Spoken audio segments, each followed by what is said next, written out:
Bismillahirrahmanirrahim. Assalamualaikum warahmatullahi wabarakatuh. Alhamdulillahirabbil alamin. Wassalatu wassalamu ala asrofil anbiya'i wal mursalin. Hadirin rahimakumullah. Terima kasih sudah bertahan di sini. Pernahkah mengalami satu kesulitan di mana usaha, ikhtiar, pekerjaan yang kita laksanakan tidak mendapatkan penghargaan dari orang lain? Atau pernahkah memiliki seorang atasan yang terkesan sangat otoriter, kemudian mendominasi setiap pekerjaan kita?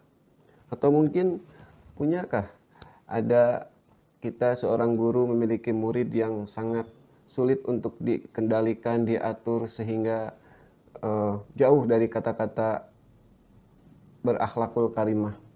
Atau mungkin ibu-ibu pernah atau memiliki seorang suami yang luar biasa, keras kepala, sulit untuk diberikan masukan dan sebagainya.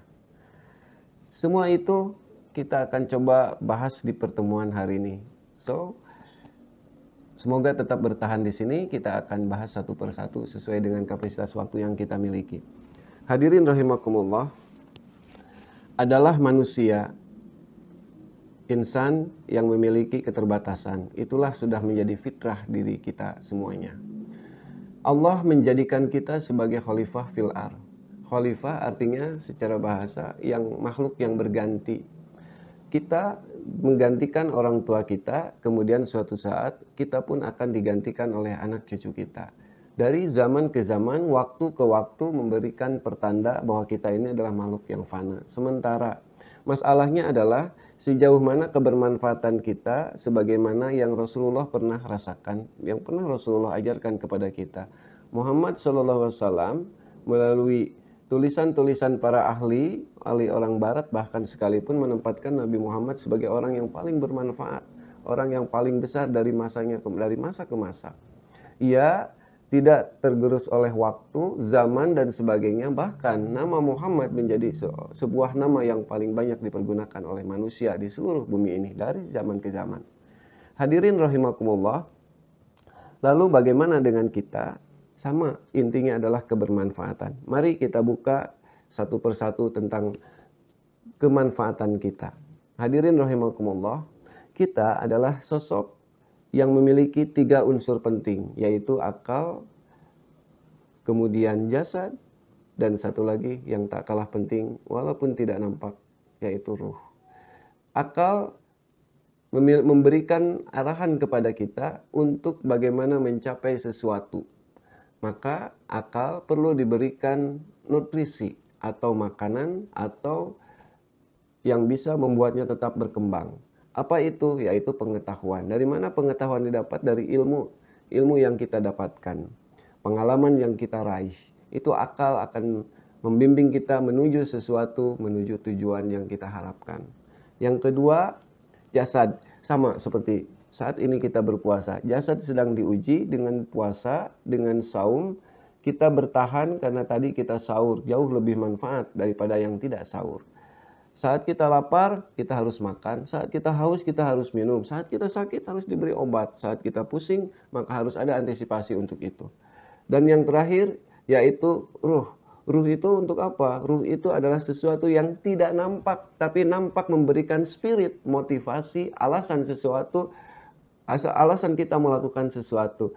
Fisik tak ada artinya, karena ia hanya melakukan sesuatu karena alasan spirit tadi. Begitupun dengan akal. Akal pun tidak akan pernah mau dia berpikir, melakukan, karena kalau tidak ada spirit pasti hampa. Apa jadinya? Jasad bergerak tanpa ruh itu namanya hantu. Seperti itu kira-kira. Apa artinya akal melakukan banyak tetapi nggak ada motivasi?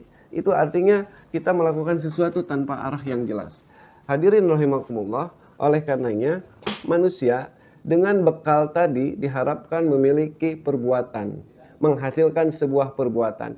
Dalam Islam namanya amalah. Ada 2, yaitu amalan solehan, amal yang soleh.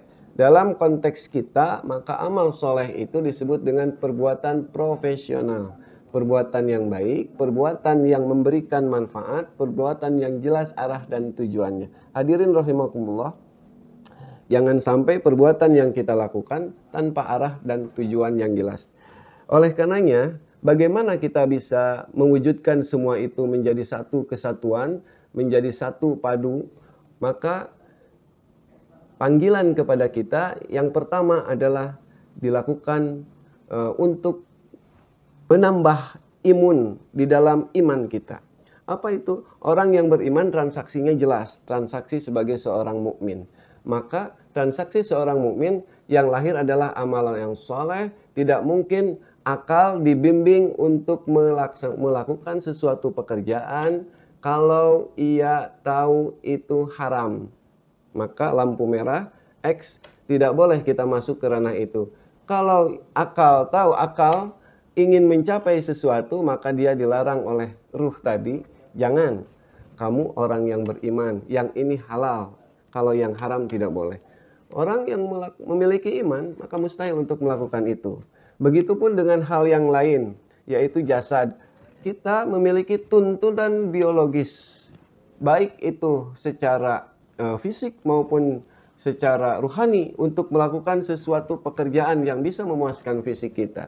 Namun kalau memiliki iman, maka niscaya mustahil seorang yang profesional akan melakukan sesuatu karena dia hanya ingin melakukan kepuasan saja. Hadirin rahimakumullah, boleh kita lakukan apa saja. Sejauh mana? Ingat, iman mengajarkan i'mal lidunyaka ka'annaka ta'ishu abada wa'mal li akhirataka ka'annaka tamutu qadan. Wasta'in billah wala ta'jaz ihris ala man yanfa'u. Apa itu maksudnya? Yuk kita boleh memiliki tujuan, kita boleh memiliki harapan, kita boleh memiliki target dalam pekerjaan. Tapi ingat, di dalam perjalanannya kita harus melakukan semuanya karena Allah. Maka hindarkan hal-hal yang memungkinkan Allah membencinya. Maka saat iman berkuasa di dalam tubuh, nggak mungkin akal yang cerdas bisa terkalahkan oleh nafsu. Nggak mungkin fisik yang keras bisa melakukan kekerasan. Hadirin rahimakumullah, pada akhirnya keseluruhannya tadi memberikan kita solusi. Saya tutup dengan sebuah ayat. A'udzubillahi minasyaitonirrajim. Ya ayyuhalladzina amanu hal adullukum ala tijaratin tunzikum min adzabin alim tu'minuna billahi wa rasulihi wa tujahiduna fi sabilillahi bi amwalikum wa anfusikum. Al-ayah.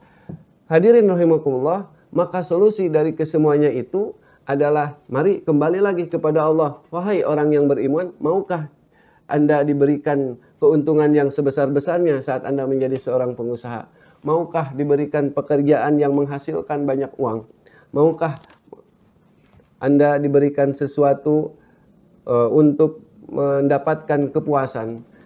Allah menawarkan satu hal, yaitu dengan cara